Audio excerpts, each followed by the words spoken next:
Hamdan wa syukranillah, salatan wa salaman ala rasulillah. Amma ba'd. Yang terhormat Bapak Kepala SD Negeri 2 Cidolo, yang saya hormati Bapak Ibu Guru SD Negeri 2 Cidolo. Alhamdulillah wa syukurillah, hari ini kita masih diberikan nikmat sehat oleh Allah Subhanahu wa Ta'ala, sehingga kita bisa menjalankan ibadah puasa dengan baik. Insya Allah kita bisa bermuajahah di tempat ini. Mudah-mudahan semuanya tetap sehat dan bahagia selamanya. Amin ya robbal alamin. Langsung saja. Nah, di sini judulnya media pembelajaran dalam pendekatan deep learning. Kita sudah melaksanakan pembelajaran di tahun-tahun yang lalu dengan menggunakan kurikulum 2013 dengan menggunakan pendekatan saintifik. Nah, metodenya yang dipakai PBL, PJBL, dan DBL. PBL itu singkatan dari apa? Ya, karena di sini ada yang sudah PPG, yang masih hangat, masih sudah tahu ini. PBL apa? Problem based learning. Aduh. Nah, itu problem based learning itu pembelajaran berbasis masalah. Kalau PJBL? Pembelajaran berbasis proyek. Singkatannya dulu. Project based learning. PJBL itu project based learning. Kalau DBL apa? Diferensiasi dari studi. Iya. Yang berikutnya KURMER, kurikulum merdeka. Pendekatan yang dipakai adalah pendekatan diferensiasi dan sosial emosional. Bisa diterangkan sekilas apa itu pembelajaran berdiferensiasi? Pembelajaran dengan pendekatan diferensiasi itu seperti apa, Bapak Ibu? Pembelajaran yang mengakomodir kebutuhan peserta didik sesuai dengan gaya belajar pengetahuan alam. Itu pembelajaran dengan pendekatan diferensiasi. Jadi ketika seorang guru masuk ke kelas, ada di depan, anak muridnya di sana, seorang guru itu seperti penjual nasi padang, ya. Anak-anak kita itu ada yang ingin makan dengan cincang, dengan rendang, dengan telur dadar yang gitu ya, kan di Padang tuh, gitu ya, atau dengan tongkol atau dengan apa gitu. Nah, guru harus bisa memberikan kepuasan buat anak-anak yang berbeda keinginan itu. Sudah disebutkan tadi dengan Pak Bebe, ya. Jadi kita harus bisa mengakomodir tadi gaya belajar siswa, minatnya gitu. Kan gaya belajar anak itu ada yang audio, ya, ada yang video, ada yang kinestetik, ya, audio visual. Itu dari cicing lah kan ayahnya. Ayah siga kieu sare budak teh. Padahal apa kupingnya mendengar penjelasan guru kan. Ketika guru nanya, dia bisa jawab, malah dia. Jadi telinganya itu bagus. Itu belajarnya dengan audio. Dan terus ada sosial emosional, itu seperti apa? Jadi untuk sosial emosional sebetulnya sudah sering kita lakukan. Jadi ketika kita ajar itu, kita harus bisa memberikan motivasi buat anak. Kita harus bisa merangsang gairah belajar anak didik kita, ya, dengan berbagai cara tentunya, ya, gitu ya. Jadi sebetulnya sudah biasa. Dan anak didik kita ini sebetulnya konsentrasinya hanya 10 menit saja. Tapi ulah terus-terusan ice breaking, ya. Jadi kita ketika tahu anak sudah agak gelisah gitu, kita harus bisa memecahkan kegelisahan anak didik kita itu dengan ice breaking. Enggak panjang-panjang, simple aja, dikasih tepuk aja. Misalnya jika kita sudah melihat anak-anak mulai gelisah, cukup tepuk 1 kali, udah lanjut lagi, anak kan fokus lagi. Setiap selingan 10 menit atau 15 menit seperti itu. Jadi sosial emosional betul tadi, supaya mereka itu terus belajarnya senang gitu. Terus metodenya sama ya, PBL, PJBL, dan DBL. Nah, yang ketiga di sini, ini tegur menteri baru. Nah, di sini pendekatannya deep learning. Jadi, deep learning itu bukan kurikulum, tapi pendekatan. Sama dengan diferensiasi dan sosial emosional. Tapi kalau kita lihat, sebetulnya deep learning ini gabungan dari diferensiasi dan sosial emosional. Hanya istilah aja yang beda sebetulnya menurut saya. Metode masih sama. Nah, yang Bapak Ibu ketahui tentang pembelajaran yang mendalam atau deep learning dari kata-kata tadi? Nah, ini jawabannya ya Bapak Ibu ya. Pembelajaran mendalam merupakan pendekatan yang memuliakan. Jadi nanti ketika Bapak Ibu mengajar di kelas itu, kita lebih memanusiakan manusia dengan menekankan pada penciptaan suasana belajar dan proses pembelajaran berkesadaran penuh atau mindful, bermakna atau meaningful, dan menggembirakan atau joyful.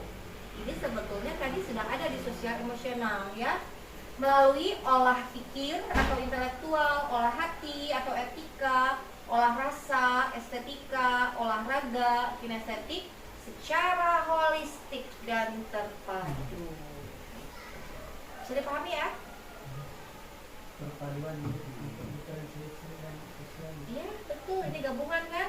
Gabungan dari diferensiasi dan sosial emosional. Dan ada mindful, ada meaningful, ada joyful. Nih ya, kalau kita pakai bagan seperti ini Bapak Ibu, pembelajaran mendalam sebagai solusi. Pembelajaran mendalam, berkesadaran, bermakna, menggembirakan. Jadi anak tuh jangan stres ketika belajar, harus enjoy. Terus harus sadar bahwa dia sedang belajar saat itu. Terus nanti pas keluar dari kelas, anak tuh harus tahu gitu. Tadi kan dikasih golongan buku materi apa gitu. Jadi jangan sampai tadi belajar apa sama Bu Guru? Buka. Gitu. Nah, harus berkesadaran, bermakna, dan menggembirakan. Olah pikir, olah hati, olah rasa, olahraga. Jadi anak itu dilatih itunya. Ya. Untuk mewujudkan apa Bapak Ibu? Profil lulusan. Kalau yang kemarin, kurang kemarin apa? Profil pelajar Pancasila. Kalau sekarang profil lulusan. Profil pelajar Pancasila ada berapa dimensi? 6. Nah, profil lulusan ada 8 dimensi. Jadi nambah 2 ya. Yuk kita lihat satu persatu. Nah, ini yang pertama Bapak Ibu. 8 dimensi profil lulusan. Jadi yang pertama, keimanan dan ketakwaan terhadap Tuhan yang Maha Esa. Ada ya kemarin ya? Beriman dan bertakwa pada Tuhan yang esa dan berakhlak mulia. Individu yang memiliki keyakinan teguh akan keberadaan Tuhan serta menghayati nilai-nilai spiritual dalam kehidupan sehari-hari. Jadi bukan sekedar tahu, semuanya anak-anak kita termasuk kita gurunya harus menghayati nilai-nilai yang terkandung dalam poin 1 itu. Jadi ada value-nya ada. Yang kedua apa Bapak Ibu? Kewargaan. Ada nggak kemarin kewargaan? Tidak ada ya? Individu yang memiliki rasa cinta tanah air, mentaati aturan dan norma sosial dalam kehidupan bermasyarakat, memiliki kepedulian, tanggung jawab sosial, serta berkomitmen untuk menyelesaikan masalah nyata keberlanjutan manusia dan lingkungan. Kalau saya baca mendalam yang poin 2 ini, iya mah isi dari Trisatya. Itu bisa, cuma kata-katanya aja yang beda sedikit ya. Yang ketiga apa? Penalaran kritis. Ada ya? Bernalar kritis kemarin. Individu yang mampu berpikir secara logis, analitis, dan reflektif dalam memahami, mengevaluasi, serta memproses informasi untuk menyelesaikan masalah.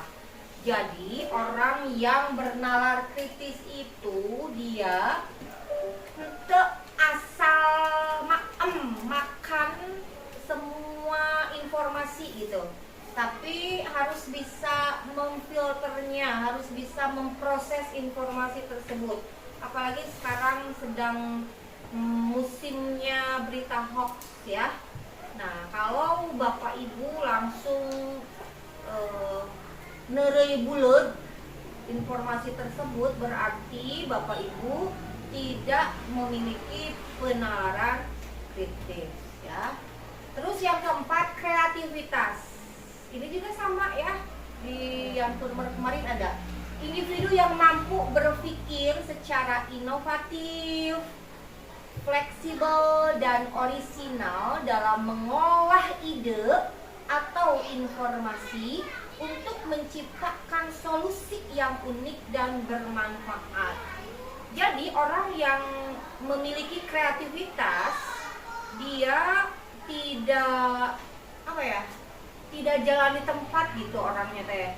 Jadi ketika masalah datang, dia itu punya 1000 solusi, 1000 cara untuk menyelesaikan semua masalah. Karena ketika kita punya masalah, kita fokus di masalah, kita nangis bombay dengan masalah tersebut, maka nangis ya umpatnya ya. Terus tuh mikir solusi, justru masalahnya akan bertambah banyak, bukan cuma satu ya. Kenapa? Karena masalah adalah sahabat sejati kita ya, betul Pak? Kemanapun kita pergi, masalah pasti mengikuti. Ya kamu Allah, gitu ya. Jadi ya, kalau ditanya siapa sahabat sejati Anda, sahabat sejati saya adalah masalah. Ya, tapi kita harus bisa memanage itu masalah. Oke? Karena yang kelima, kolaborasi. Individu yang kemarin ada nggak kolaborasi? Ada ya, gotong royong ya. Individu yang mampu bekerja sama secara efektif dengan orang lain secara gotong royong untuk mencapai tujuan bersama melalui pembagian peran dan tanggung jawab.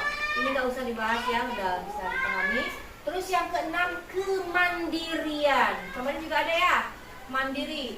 Individu yang mampu bertanggung jawab atas proses dan hasil belajarnya sendiri dengan menunjukkan kemampuan untuk mengambil inisiatif, mengatasi hambatan, dan menyelesaikan tugas secara tepat tanpa bergantung pada orang lain. Bisa menyelesaikan tugas secara tepat tanpa bergantung pada orang lain. Nah, biasanya kita tuh kan mengulangi anu batur kumahanya sarua gitu ya. Ngentek kurang salah. Berarti kita tidak pede ya. Kita tidak pede dengan kemampuan kita gitu. Nah, yang ketujuh ini kayaknya nih tambahannya, kesehatan. Kemarin nggak ada ya kesehatan. Sekarang ada kesehatan. Makanya ada MBG, makan bergizi gratis. Individu yang memiliki fisik yang prima, bugar, sehat, dan mampu menjaga keseimbangan, kesehatan mental, dan fisik untuk mewujudkan kesejahteraan lahir dan batin atau well-being. Jadi kalau kita ingin sejahtera lahir dan batin, harus ada keseimbangan kesehatan antara mental dan fisik. Nah, biasanya Kalau fisiknya asalnya sehat, baik-baik saja, tapi mentalnya sakit, bakal mudah sakit. Terus gak? Harusnya gitu. Tapi kalau mentalnya sehat, fisik juga nanti cepat sembuhnya kalau sakit. Mensana incorpore sana ya, guru olahraga ya. Betul? Dalam tubuh yang sehat terdapat jiwa yang kuat. Ya. Terus selanjutnya komunikasi. Pak Bebe Pak macakeun lah. Individu yang memiliki kemampuan komunikasi intrapribadi untuk melakukan refleksi dan antar pribadi untuk menyampaikan ide, gagasan, dan informasi baik lisan maupun tulisan serta berinteraksi secara efektif dalam berbagai situasi. Bisa dipahami? Bisa ya? Jadi kita khususnya ini kan untuk anak didik kita ya. Tapi guru juga harus bisa memahami ini. Harus bisa berkomunikasi. Tapi komunikasi di sana ada dua jenis. Ada intra pribadi, ada antar pribadi. Intra pribadi itu kita harus bisa melakukan refleksi. Refleksi, introspeksi, evaluasi. Lah pokoknya mah. Karena ketika kita melakukan refleksi, kita nggak mungkin bisa menyalahkan orang lain gitu. Misalkan gini, hari ini saya, tapi juga harus refleksi. Hari ini saya berkunjung ke SD Negeri 2 Cidolong. Saya bertemu dengan guru-guru hebat, guru-gurunya yang perempuan cantik-cantik, sama seperti saya. Guru laki-lakinya ganteng-ganteng, ya. Karena tidak pakai kerudung, karena kalau pakai kerudung pasti ganteng, pasti cantik ya. Terus perasaan saya, misalkan nanti saya tulis, saya sangat bahagia bisa bertemu dengan orang-orang yang wajah-wajahnya pada ceria-ceria, nggak ada wajah-wajah anonimus gitu ya, semuanya bercampurino gitu. Bisa itu kan refleksi ya. Terus ada pembelajaran yang saya temukan hari ini adalah A, B, C, D gitu kan. Saya harus begini, saya harus begitu, banyaklah kedepannya saya akan begini. Nah itu refleksi. Berarti kita bisa berkomunikasi dengan diri sendiri, intra pribadi gitu. Jadi harus sering-sering muhasabah diri gitu. Akhirnya nggak bisa nyalahin orang. Kenapa orang lain toksik? Bisa jadi sayanya pun seperti itu. Kenapa orang lain baik sama saya? Oh berarti saya juga baik meren gitu. Kenapa orang lain pada jutek sama saya? Oh iya mungkin tadi pas saya datang wajah sayanya hasem gitu. Itu ya. Jadi nggak menyalahkan orang. Kita lebih ke refleksi diri. Terus ada antar pribadi. Ketika kita punya ide, punya gagasan, jangan takut, ungkapkan aja.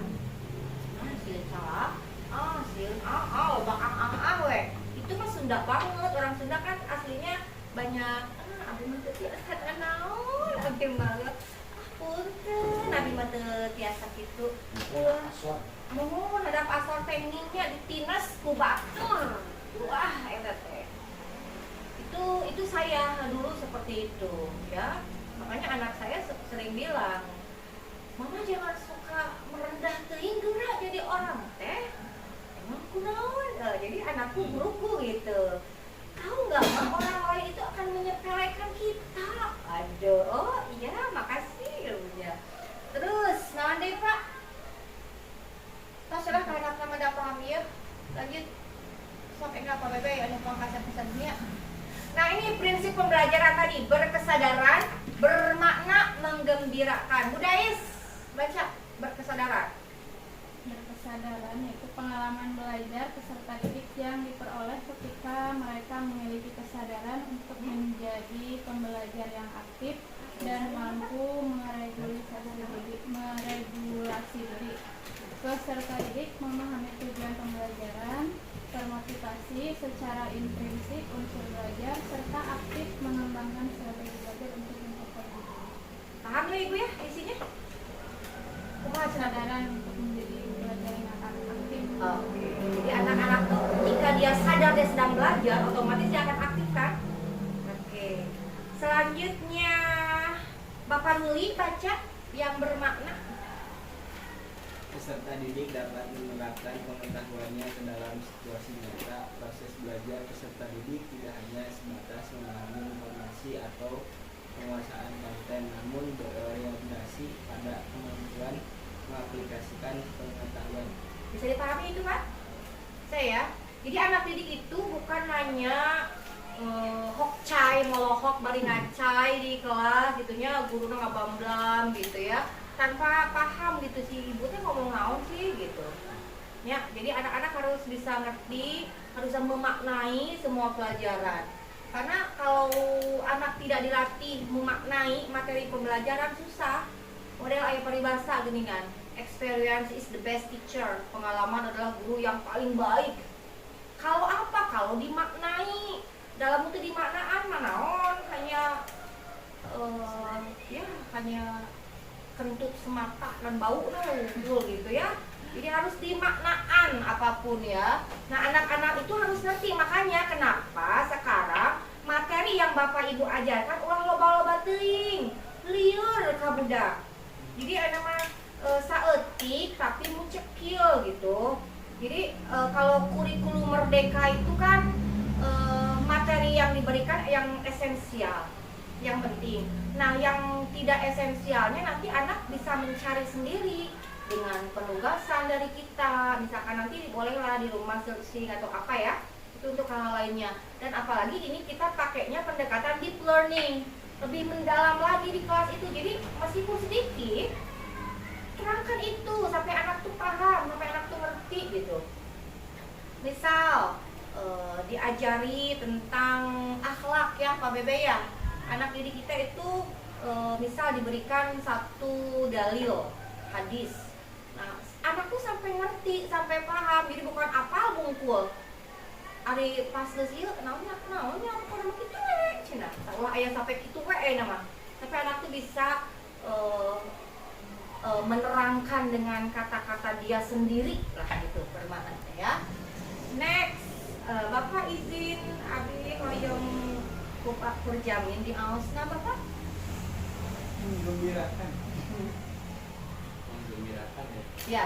Pembelajaran yang menggembirakan kurang jelas. Merupakan nggak kebaca Pak? Nggak baca kurang jelas. Oh, oke Bapak. Segitu aja cukup. Sekarang Pak Ali deh. Kami bisa jelas. Ya. Pembelajaran yang menggembirakan merupakan suasana belajar yang positif, menantang, menyenangkan, dan memotivasi. Suasana dalam belajar membantu peserta didik terhubung secara emosional sehingga lebih mudah memahami, mengingat, dan menerapkan pengetahuan. Ya. Tinggal senyuman juga meni lebar ya. Anak tuh gembira, enjoy gitu. Contoh lah. Kalau gembira itu kan simbolnya gini apa ya? Gini ya. Anak tuh gembira, ini kan smile-nya kayak gini gitu.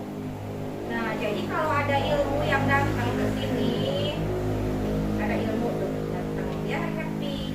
Ilmunya tuh langsung nyampe ke sini. Kawadahan. Mana lebar senyumnya. Beda aja kamu kieu. Kamu anak tak bau gitu. Menurut datang ilmu teh golosot termakan.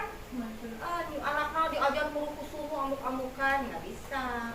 Tapi ini bukan untuk belajar aja. Dalam kehidupan sehari-hari pun sama. Ketika Bapak Ibu selalu bahagia, selalu bersyukur dengan apa yang diberikan oleh Allah. Nah, misalkan ilmu kayak duit ya, loba dolar ya. Coba lamun Bapak Ibu na kufur nikmat, murkusunu tiap hari, aya duit ragra tadi menggolosonnya. Wah, kawadahan Bapak Ibu. Tapi Bapak Ibu selalu happy, selalu enjoy, selalu bersyukur. Aya duit ragra tilang kita langsung kawadahan kan gitu. Capek.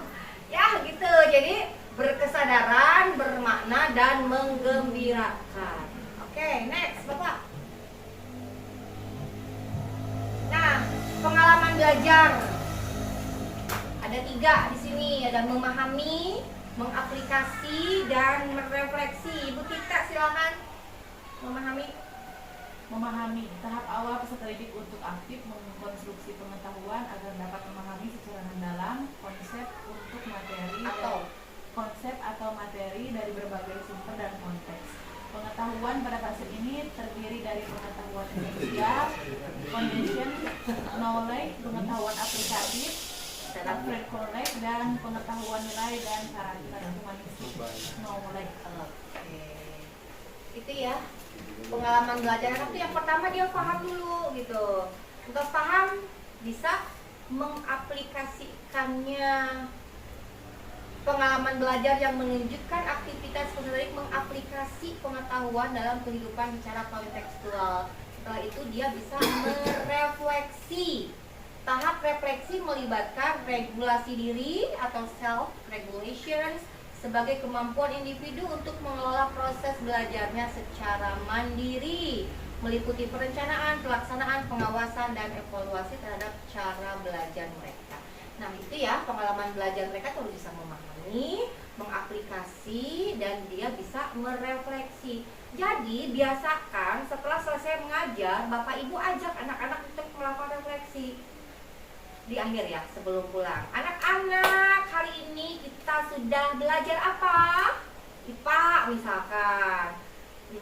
Tentang apa ya? Tentang metamorfosis sempurna, Ibu, Bapak, gitu misal sepudah teh. Oke, itu faktanya kan ya Ibu ya. Tapi tersebut, oke, itu fact-nya, faktanya, tekuduk itu kamu dapat. Cuma langkah-langkahnya kita lakukan. Nah, bagaimana sekarang perasaan kalian setelah mempelajari tentang metamorfosis sempurna ini? Ih, seneng banget Ibu atau Bapak, karena tadi saya bisa lihat gambar kupu-kupunya yang cantik, berterbangan. Misal kalau Bapak Ibu pakai video ya, atau kalau pakai poster atau bawa musik, wih akhirnya saya senang, saya bisa nyanyi gitu ya. Jadi ada tanya gitu bagaimana perasaan mereka. Terus sekarang findingnya. Nah, hal baru apa yang kalian temukan setelah mempelajari tentang metamorfosis sempurna ini? Anak-anak nanti bisa jawab, oh ternyata kupu-kupu itu asalnya dari ulat ya, dari ulat yang menjijikkan, dari ulat yang jahat, yang suka menggerogoti taman bunga mama saya gitu ya. Akhirnya kok bisa ya jadi kupu-kupu setelah dia berpuasa selama 40 hari. Karena di kepompong itu 40 hari lamanya ya. Nah, jadi karena ini bulan puasa, alhamdulillah kita 30 hari ya. Nah, nanti kita akan jadi cantik seperti kupu-kupu. Tapi Pak Ali bukan gitu.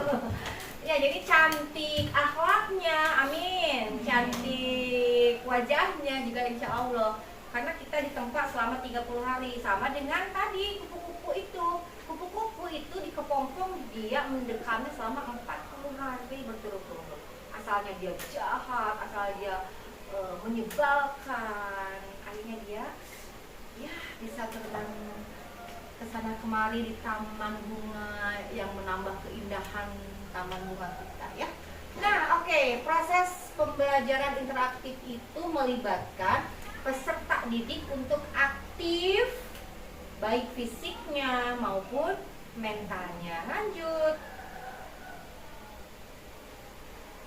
Ciri-ciri pembelajaran interaktif, terdapat variasi aktivitas dalam bentuk klasikal, kelompok, individu. Jadi jangan klasikal terus-menerus. Nanti anak malah pasif. Ibu bapak ngacacang diharap sorangan jika nugelonya. Budak mah, nah ini kayak saya, ini kan ngacacang sorangan jika nugelonya. Nanti bapak ibunya menunduk gitu.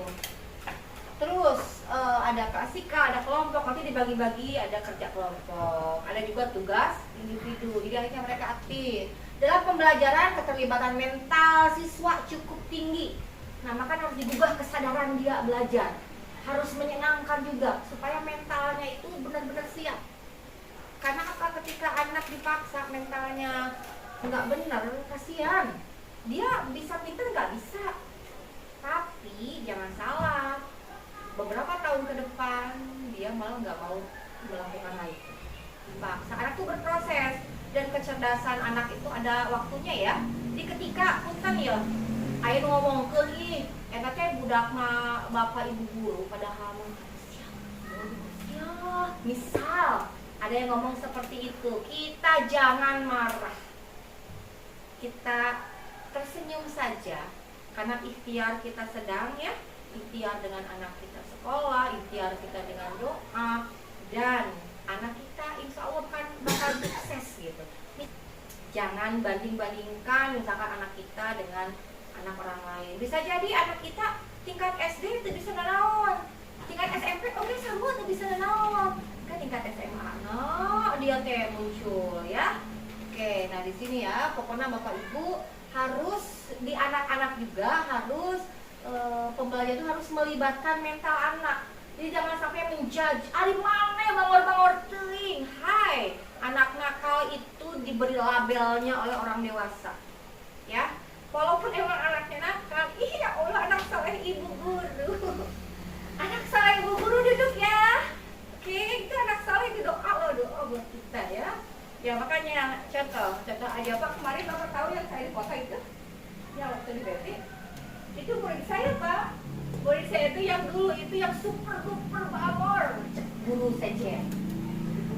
Hah? Tapi ke saya deket gitu. Karena kemarin ibu ambil foto lah. Aku di selebritis kemarin kan.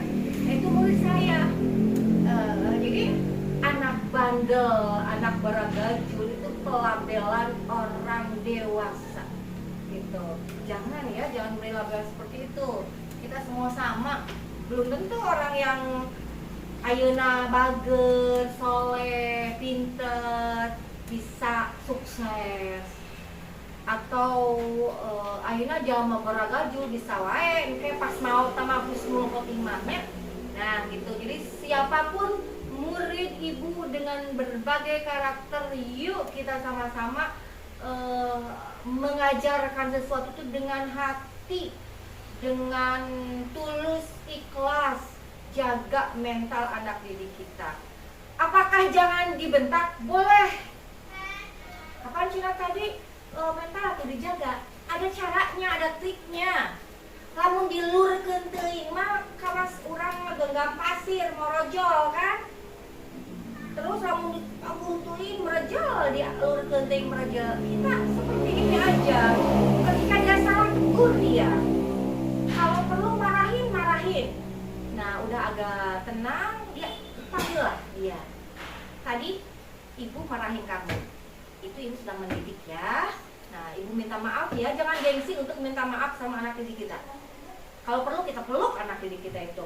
Ya, itu parenting yang benar. Jadi jangan nyaah, oh cina ada mental, bisi kena, ulah cara kalau bukan seperti itu. Bukan dimarahin, bukan diogok gitu ya. Paham ya Bapak Ibu ya? Oke, guru hanya berperan sebagai fasilitator, pengelola kelas dan narasumber karena kendali belajar sepenuhnya ada pada siswa. Gitu. Jadi ulah guru pinter, budakna BODO gitu. Tapi biarkan anak kita yang pinter. Kita memfasilitasi supaya dia jadi anak yang cerdas dalam berbagai hal. Model komunikasi yang diterapkan tidak hanya satu arah, jadi jangan hanya Bapak Ibu yang menyampaikan materi. Tapi ketika anak didik kita ada yang, ibu guru, kok begini, padahal begini, oh betulkah seperti itu? Nah kayak gitu, jadi supaya dia tuh bahagia gitu. Ternyata idenya dia diterima oleh guru. Kalaupun salah nanti kita lurusin, tapi mana sih sotoy, ulah gitu. Tapi oh iya, tapi begini nah ada penjelasannya. Contoh, ketika pulang dari Cidolong ke rumah, anak saya udah dengan pede yang mama siapa tadi diajar nulis ya mah, terus apa tuh mama? Aku tuh susah ya mah. Nah hati gini ngaco, padahal ya kalau harus saya sebutin, malah ambil lagi udah sebut ke budak tadi teh, oh itu ya, oh iya, oh sip atuh berarti kudu kumahannya. Itu mah nah gitu, jadi anaknya merasa berbunga-bunga, orang pinter gitu, bisa menerangkan sama mama saya. Oke, selanjutnya suasana kelas menjadi demokratis dan menggairahkan. Ini banyak banget istilah menggairahkan ini dari Naya Mada. Namun tujuan pembelajaran tetap dipertahankan, dapat digunakan di dalam atau di luar kelas. Jadi Bapak Ibu kalaupun mau ngajar di luar kelas enggak, bukan hanya olahraga saja. Semua pelajaran kita anak-anak kita akan menerangkan tentang Pancasila.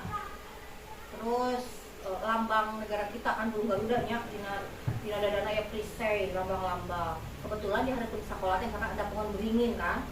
Nah ini apa namanya anak-anak? Oh ini pohon beringin ibu. Gitu. Ini untuk sila berapa? Itu kan langsung di luar ya. Nah, jangan sampai gini di TikTok paling banyak ini apa bintang, ini apa gelang, gini kan. Padahal itu kan rantai. Ini apa pohon angkernya, ayam gitu. Kabar air itu apa? Nah, berarti guru ngajarnya tidak mendalam. Nah, ketika menerangkan itu memang guru harus mendalam. Kalau menerangkan lambang itu, lambang gerakan pramuka, lambang negara kita harus detail sekali. Misalkan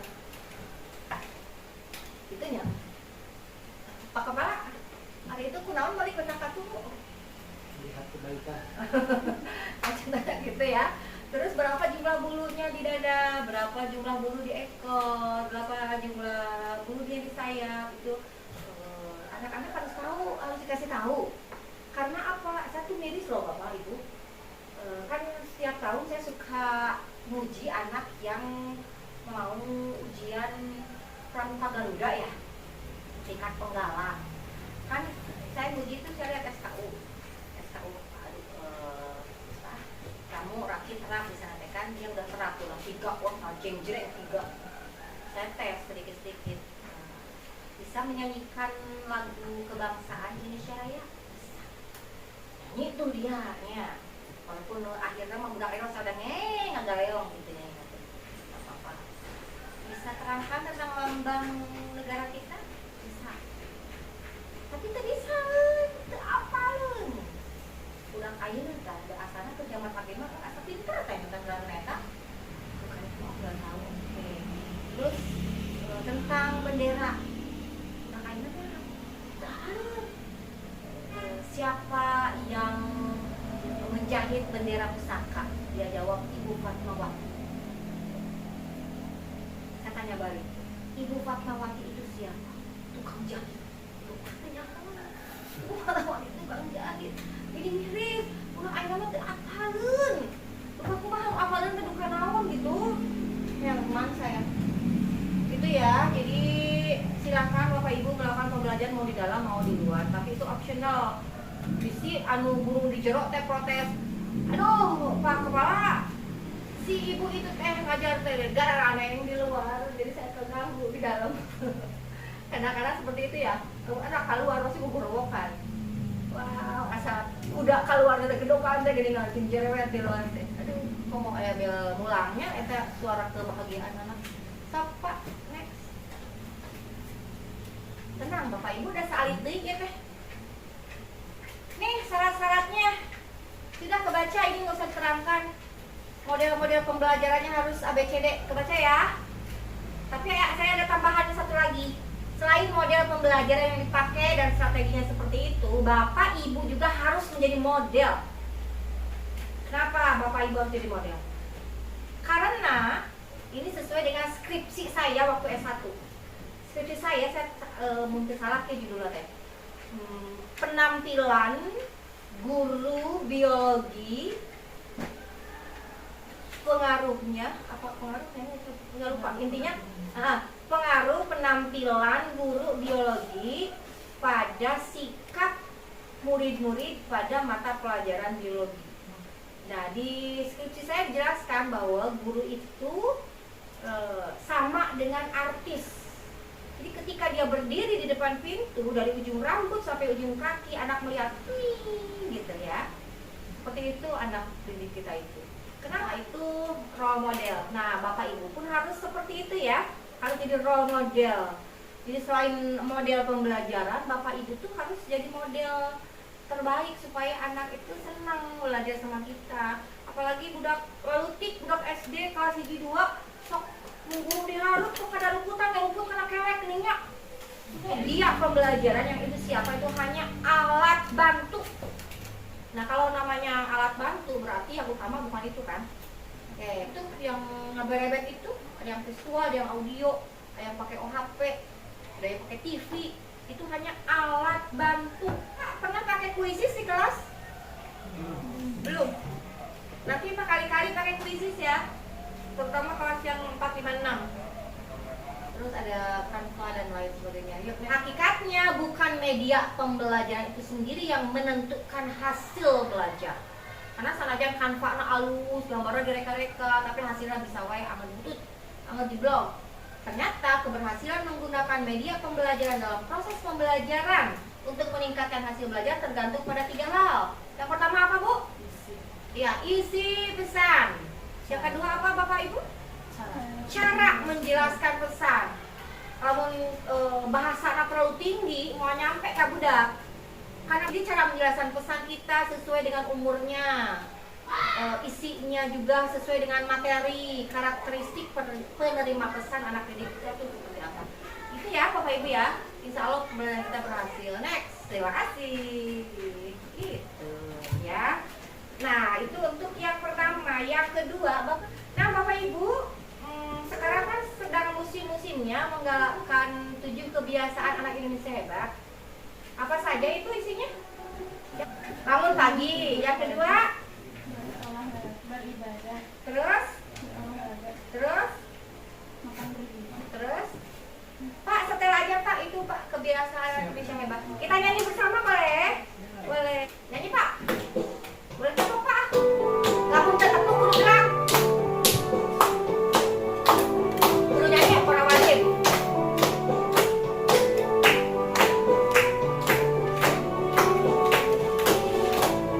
Siap.